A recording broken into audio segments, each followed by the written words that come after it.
Sarah had always been an unabashed bibliophile, her cozy suburban home overflowing with towering bookshelves that threatened to collapse under the weight of her ever-growing collection.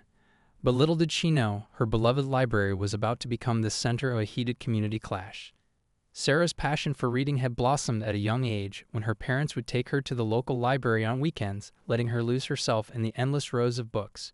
She would spend hours browsing the stacks, trailing her fingers along the spines and marveling at the worlds that lay between the covers. As she grew older, her collection steadily expanded, moving from a single modest bookshelf to taking over entire rooms in her home. Friends and family would tease her about her book-hoarding tendencies, but Sarah paid them no mind. To her, these books were not just inanimate objects, they were dear companions, sources of comfort and inspiration. Whether she was curled up with a classic novel or devouring the latest work of nonfiction, Sarah found solace in the written word, her mind transported to faraway lands and times.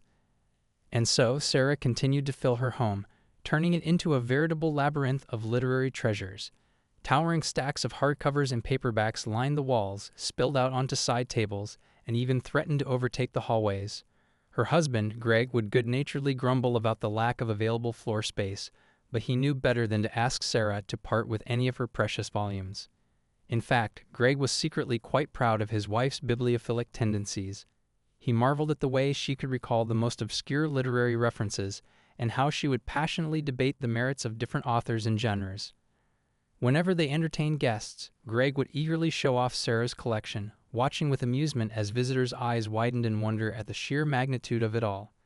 Little did they know, however, that their neighbors in the tidy, well-manicured community of Oakwood Estates were not nearly as enthralled by Sarah's literary sanctuary. Over the years, concerned murmurs had been circulating among the Homeowners Association, HOA, about the unsightly appearance of the Johnsons' property with its overgrown hedges and constantly expanding array of bookshelves visible from the street. The HOA, a self-appointed arbiter of community aesthetics, had long maintained a strict set of bylaws governing the appearance of homes and yards.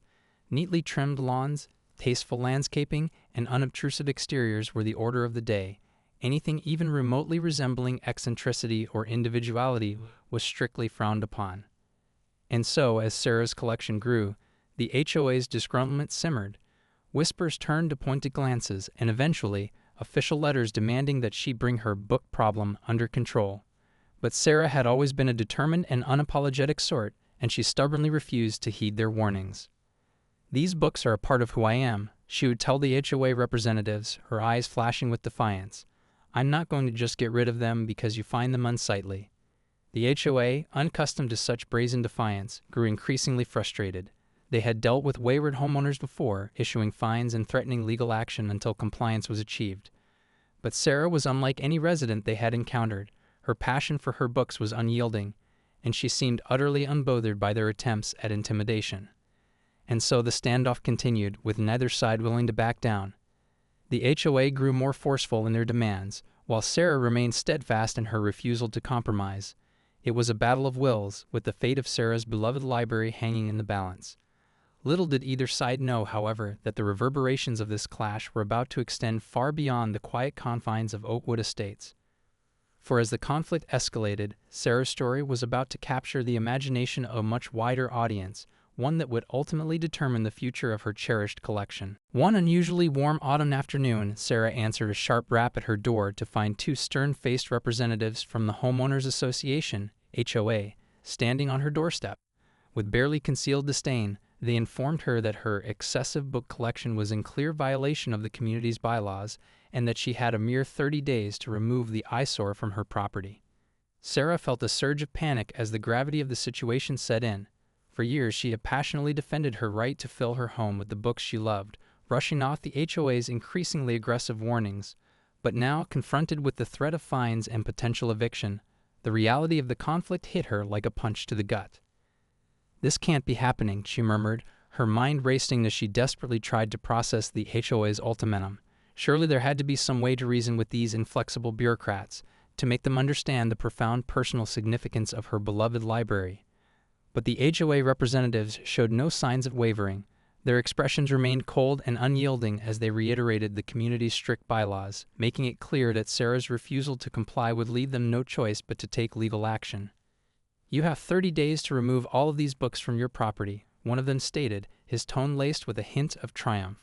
If you fail to do so, we will have no choice but to issue you a citation and begin the eviction process. Sarah's heart sank as the weight of their words sank in. Eviction? The very thought of being forced from her home, of having to abandon her cherished collection, was almost too much to bear. This wasn't just about a few errant bookshelves. This was about the very essence of who she was. "But these books are a part of me," she pleaded, her voice quivering with emotion. "You can't just expect me to get rid of them like they're some kind of nuisance." The HOA members exchanged a brief, dismissive glance. "I'm sorry, Mrs. Johnson, but the bylaws are quite clear. Your book collection has become an unacceptable eyesore, and it needs to be removed. You have 30 days to comply or face the consequences." With that, they turned and strode back down the path, leaving Sarah standing in her doorway, her mind reeling. For years she had fought to maintain her bibliophilic haven, confident that her neighbors would eventually come to appreciate the charm and character it lent to the community. But now, faced with the cold, unyielding demands of the HOA, she felt utterly powerless. As the reality of the situation sank in, Sarah's initial shock gave way to a surge of indignation. How dare these self-appointed guardians of conformity threaten to rip her beloved books from her life? This wasn't just about a few wayward bookshelves. It was about the very essence of who she was, and she was damned if she was going to let them take that away from her without a fight.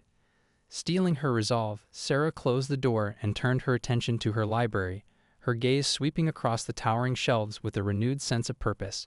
These books weren't just inanimate objects, they were her cherished companions, sources of joy and inspiration that had enriched her life in countless ways. She wasn't about to let the HOA's narrow-minded bylaws dictate what she could and couldn't do within the walls of her own home. With a determined glint in her eye, Sarah began formulating a plan of action. She would need to rally the support of her community, to make them understand the true value of her beloved library. And if that failed, she was prepared to take her fight to the courts, to defend her right to surround herself with the written words that had always been her truest solace. This was a battle she couldn't afford to lose. The fate of her library and the very essence of who she was hung in the balance. And Sarah was more determined than ever to emerge victorious. Stunned, Sarah pleaded her case, passionately explaining that reading was her greatest joy and that her books were a cherished part of her identity. But the HOA members remained unmoved, insisting that her library was unacceptable and that failure to comply would result in crippling fines and potential eviction. As the reality of the situation sank in, Sarah felt a surge of indignation. There was no way she was going to let these bureaucratic bullies strong-arm her into giving up her beloved books. "You can't do this," she cried, her voice quivering with emotion. "These books aren't just things to me. They're a part of who I am. You're asking me to give up a fundamental piece of my identity, and I won't do it." The HOA representatives exchanged a brief, dismissive glance, unmoved by Sarah's impassioned plea. "I'm sorry, Mrs. Johnson, but the bylaws are quite clear," one of them replied, his tone dripping with condescension. "Your book collection has become an unacceptable eyesore, and it needs to be removed from the premises. You have 30 days to comply, or will be forced to take legal action."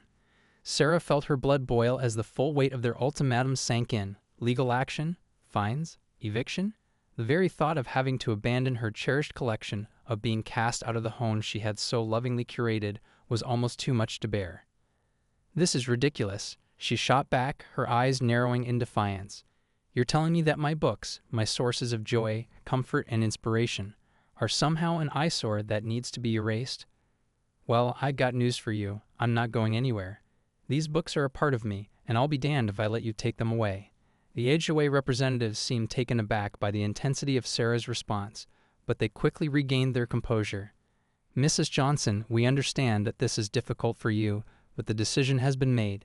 If you refuse to comply, we will have no choice but to pursue legal action, including potential fines and eviction proceedings." Sarah felt her heart racing as she frantically searched for a way to reason with these unyielding bureaucrats. Surely there had to be a compromise, some way to keep her beloved books while also appeasing the HOA's aesthetic concerns. But the representatives remained steadfast, their expressions hardening as they reiterated the community's strict bylaws. Defeated, Sarah watched helplessly as the HOA members turned and strode back down the path, their footsteps fading into the distance. She stood there, rooted to the spot, her mind racing with a whirlwind of emotions: fear, anger, despair, and a fierce determination to fight back.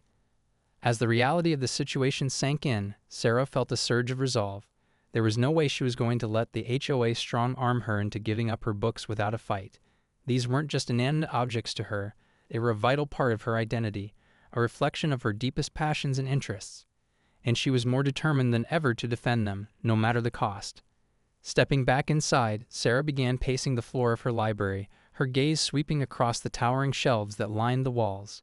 These books were her life, her connection to the world beyond the confines of her quiet suburban existence. And she would be damned if she was going to let some narrow-minded HOA bureaucrats tear that away from her. Steeling her resolve, Sarah began formulating a plan of action. She would need to rally the support of her community, to make them understand the true value and significance of her beloved library.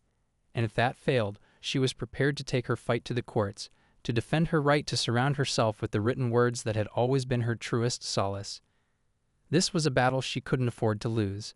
The fate of her library, and the very essence of who she was, hung in the balance, and Sarah was more determined than ever to emerge victorious. Determined to fight back, Sarah took her story to the local media, sharing her account of the HOA's heavy-handed tactics. To her surprise, her plight struck a deep chord with the community, sparking an outpouring of support from fellow book lovers near and far. Thousands took to social media, flooding the HOA's inbox with messages of outrage and demands that they back down from their unreasonable stance. As news of Sarah's battle spread, the local newspaper quickly picked up the story, sending a reporter to her home to learn more about the conflict. Sarah recounted the HOA's ultimatum with a mix of frustration and resolve, her eyes shining with a fiery determination that captivated the journalist. "These books aren't just an eyesore to me, they're a vital part of who I am," Sarah explained, her voice trembling with emotion. "Reading has been my greatest joy and comfort since I was a child, and the thought of being forced to give that up is simply unacceptable." The reporter, himself an avid reader, was deeply moved by Sarah's passionate defense of her beloved library.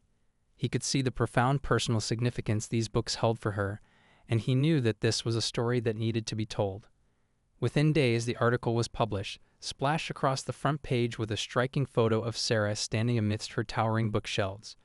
The headline, "HOA tries to evict local resident over excessive book collection," immediately grabbed the attention of readers, many of whom found themselves outraged by the HOA's heavy-handed tactics. The story quickly went viral, shared and commented on by book lovers across the country who rallied behind Sarah's cause.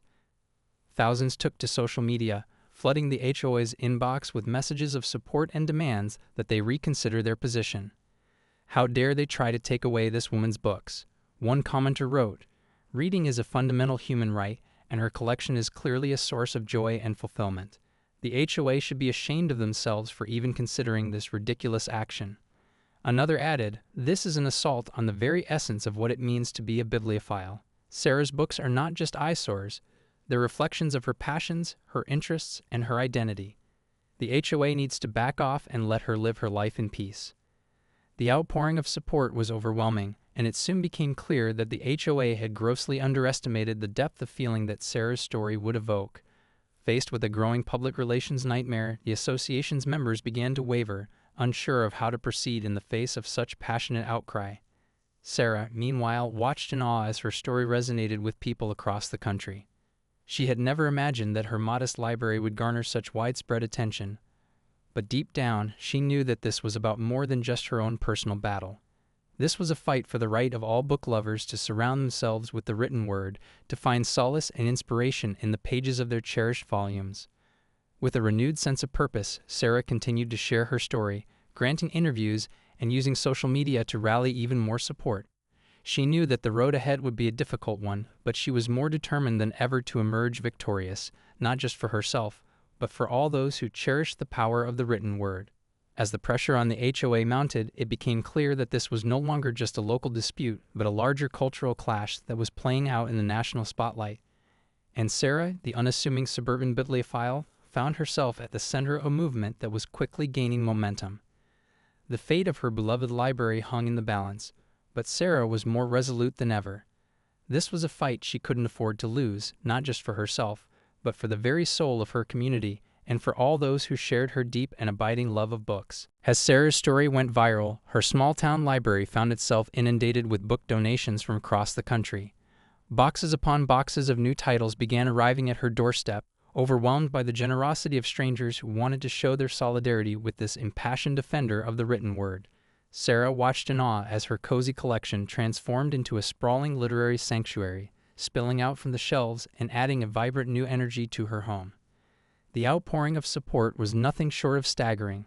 Book lovers from every corner of the nation rallied behind Sarah's cause, sending everything from rare first editions to the latest bestsellers, each one accompanied by a heartfelt note of encouragement and solidarity. "Keep fighting the good fight. Read one message," scrawled in a flowing cursive script. "Your library is a beacon of hope for book lovers everywhere." Another donor simply wrote, "This is for the bibliophile in all of us. May your books always have a home." As the packages continued to arrive, Sarah found herself overwhelmed, both by the generosity of these strangers and the growing magnitude of her collection. What had once been a cozy, manageable library had now transformed into a veritable labyrinth of literary treasures, spilling out from the shelves and filling every nook and cranny of her home. Greg, her ever-patient husband, watched the proceedings with a mix of amusement and bewilderment.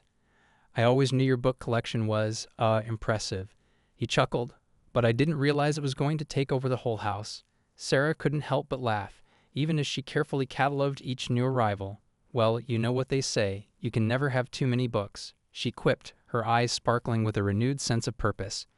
Indeed, as Sarah's story continued to capture the public's imagination, the donations only seemed to intensify. Bookstores, libraries, and individual readers from across the country eagerly contributed to the cause, transforming Sarah's modest suburban home into a veritable literary oasis. The HOA, once so determined to rid the neighborhood of this eyesore, now found themselves facing a growing public relations nightmare. Emails and phone calls poured in, with outraged citizens demanding that they back down from their unreasonable stance and allow Sarah to maintain her beloved collection. But the HOA members, hardened by years of enforcing their stringent community bylaws, remained steadfast in their position. They refused to budge, insisting that Sarah's library was an unacceptable violation of the neighborhood's aesthetic standards, no matter how much support she had garnered from the public. Sarah, however, was undeterred. With each new box that arrived, her resolve only seemed to strengthen. She spent hours carefully arranging and cataloging her growing collection, finding creative ways to incorporate the new titles into her home without sacrificing the cozy, inviting atmosphere she had worked so hard to cultivate. And as the sea of books continued to swell, Sarah couldn't help but feel a sense of wonder and gratitude. These weren't just inanimate objects to her, they were the physical manifestation of a movement, a testament to the power of the written word and the deep, abiding love that so many shared for the magic of reading. In a way, the HOA's heavy-handed tactics had inadvertently sparked a cultural reckoning, one that was now playing out on a national stage. Sarah's fight had become a symbol of the ongoing battle between conformity and individuality, between those who valued aesthetic norms over the inherent joy and fulfillment that came from surrounding oneself with the written word. And as she stood amidst her ever-expanding library, Sarah couldn't help but feel a sense of empowerment. This wasn't just her fight anymore, it was a fight for bibliophiles everywhere, a defiant refusal to let the forces of homogeneity and control dictate the shape of their literary sanctuaries. With a steely determination, Sarah knew that she was ready to take this battle to the next level. The HOA might have underestimated the depth of her passion, but she was more resolved than ever to emerge victorious, not just for herself, but for all those who shared her unshakable love of the written word. Facing a growing public relations nightmare, the HOA reluctantly agreed to reconsider their position. After a tense and highly charged community meeting, where residents passionately argued both for and against Sarah's library, the association ultimately decided to back down, conceding that her collection had become a beloved local landmark that brought more charm than blight to the neighborhood. The HOA meeting was a spectacle unlike anything the quiet community of Oakwood Estates had ever witnessed. Dozens of residents, both supporters and detractors of Sarah's library, packed into the cramped community center, their voices echoing with a fervor that belied the typically state proceedings. On one side, the HOA representatives stood firm, their faces set in rigid expressions as they reiterated the bylaws and decried the unsightly nature of Sarah's ever-expanding collection. They argued that the neighborhood's aesthetic standards had to be maintained, and that allowing such a flagrant violation would undermine the very fabric of the community. But their words were met with a cascade of impassioned rebukes from Sarah's supporters, many of whom had been moved by her story and the outpouring of national solidarity. One by one, residents took the floor, their voices rising with emotion as they extolled the virtues of Sarah's library and the joy it brought to the neighborhood. This isn't just about a few bookshelves. It's about honoring the individuality and creativity that makes our community so special, declared one fiery-eyed resident. Sarah's library is a beacon of life and culture, not an eyesore to be erased. Another resident, a soft-spoken elderly woman, recounted how Sarah's home had become a gathering place for local book clubs and literary events, fostering a sense of community that had been sorely lacking in the tidy, homogeneous confines of Oakwood Estates. "When I'm feeling down, I love to come to Sarah's and lose myself in a good book," she said, her voice trembling with sincerity. This library has become a sanctuary for so many of us, a place where we can escape the stresses of daily life and find solace in the written word. The HOA representatives, visibly rattled by the fervor of the crowd, struggled to maintain their composure. They knew that the tide of public opinion had turned decisively against them, and that continuing to push for Sarah's eviction would only further inflame the situation. After hours of heated debate, the HOA finally conceded defeat, announcing that they would be dropping their demand for the removal of Sarah's library. A collective cheer rose up from the crowd, who erupted into enthusiastic applause and celebratory whoops. Sarah, who had been sitting quietly throughout the proceedings, felt a surge of relief and pride wash over her. She had known from the start that this fight would be an uphill battle, but the outpouring of support from her community had exceeded her wildest expectations.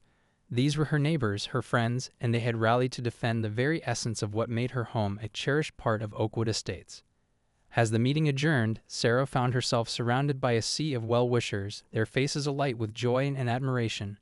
She shook hands, accepted congratulatory hugs, and even found herself being interviewed by a local news crew, her library now a celebrated local landmark rather than an eyesore to be expunged. In the end, the HOA's heavy-handed tactics had backfired spectacularly. What they had seen as a simple case of enforcing community standards had transformed into a cultural reckoning, a testament to the power of the written word and the indomitable spirit of a woman who refused to be cowed by bureaucratic overreach. And as Sarah surveyed the bustling activity in her home, the shelves overflowing with the literary treasures that had become a symbol of her unwavering passion, she couldn't help but feel a sense of triumph. This was her victory, yes, but it was also a victory for book lovers everywhere, a defiant refusal to let conformity triumph over the boundless joy of the written word. Emboldened by her victory, Sarah decided to turn her home into a thriving community hub for book lovers, hosting regular readings, author talks, and literary events that drew visitors from near and far. What was once an ordinary suburban library had blossomed into a vibrant cultural center, a beacon for bibliophiles seeking a sanctuary amidst the chaos of modern life. With the HOA's threats now firmly in the rearview mirror, Sarah threw herself into transforming her home into a literary oasis unlike any other. She reached out to local bookstores, libraries, and author groups, inviting them to collaborate on a diverse array of events that would showcase the power and magic of the written word. The response was immediate and overwhelming. Writers from across the country eagerly agreed to come and share their work, drawn by the unique charm and passion of Sarah's House of Books, as it had come to be known. Avid readers flocked to the events, filling every available inch of space as they listened raptly to the author's readings and participated in lively discussions. "This place is like a breath of fresh air," one visitor gushed, her eyes gleaming with wonder as she surveyed the towering shelves. "It's so much more than just a library. It's a sanctuary for the soul." And indeed, that was precisely what Sarah had envisioned. In the wake of her hard-won victory, she was determined to transform her home into a cultural hub that would inspire and uplift book lovers from near and far. Gone were the days of stuffy, staid community events. In their place, a vibrant, ever-changing tapestry of literary celebrations that spoke to the very essence of what it meant to be a bibliophile. From intimate author Q and as to lively panel discussions on the future of publishing, Sarah's events covered a vast and eclectic range of topics. Poets recited their verses against a backdrop of towering bookshelves, while local book clubs gathered to dissect the latest bestsellers. And throughout it all, Sarah presided with a boundless energy and enthusiasm, her passion for the written word serving as the driving force behind every endeavor. The community, once wary of her excessive book collection, now embraced the House of Books with open arms. Neighbors who had once viewed her library as an eyesore now eagerly attended the events, marveling at the way Sarah had managed to weave together the diverse strands of literary culture into a rich, vibrant tapestry. Even the former HOA representatives, once her staunchest adversaries, found themselves drawn in by the infectious energy and charm of Sarah's literary sanctuary. They would often be spotted mingling with the crowds, chatting animatedly with fellow bibliophiles and expressing a newfound appreciation for the way Sarah's home had become a beloved community landmark. And as the House of Books continued to grow in stature and acclaim, Sarah found herself at the center of a literary movement that was quickly gaining momentum. Visitors from outside the community began flocking to her doorstep, eager to experience the magic of this unique literary oasis for themselves. Book bloggers and media outlets sang the praises of Sarah's creation, hailing it as a testament to the enduring power of the written word. In the end, what had once been a humble suburban library had blossomed into a vibrant cultural hub, a place where the joy and inspiration of reading were celebrated with an unparalleled fervor. And at the heart of it all was Sarah, the unassuming bibliophile whose unwavering determination had transformed her home into a beacon for book lovers everywhere. As she surveyed the bustling activity within her walls, Sarah couldn't help but feel a deep sense of pride and fulfillment. This was her legacy, a testament to the power of passion and the unwavering spirit of those who refused to be silenced.